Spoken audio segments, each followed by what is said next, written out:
নাকি ওহাবি, তাহলে আমরা কি? ওহাবি কারা? আব্দুল্লাহ জাহাঙ্গীর রহমাউল্লাহ তাকে প্রশ্ন করেছিল ওহাবি কারা।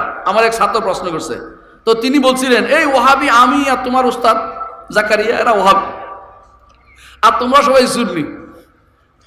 এই হচ্ছে মানুষের বানানো জিনিস। ওহাবি হচ্ছে এক ধরনের উপনিবেশবাদীরা, ব্রিটিশ উপনিবেশবাদীরা এটা চক্রান্ত করে চালিয়েছে আমাদের মাঝে ওহাবি শব্দটি। একটা গ্রন্থ পড়বেন, নাম হচ্ছে ডব্লিউ হান্টার, তার একটা বই আছে নাম হচ্ছে দ্য ইন্ডিয়ান মুসলিমস, ইন্ডিয়ান মুসলমান এর নামে। ওই বইটা দেখবেন তারা কিভাবে সেটা চালু করেছে। কেন? যখনই কেউ ওই সময় শেখুল ইসলাম মোহাম্মদ বিন আব্দুল ওয়াহাব রাহিমাহুল্লাহ তিনি আরব দেশে সংস্কার কার্য পরিচালনা করেছেন। কেন? কবর পূজা বন্ধ করেছেন, সেখানে পীরদের যে তন্ত্র মন্ত্র বন্ধ করে দিয়েছেন, জাদু লীলা বন্ধ করে দিয়েছেন, মানুষের যত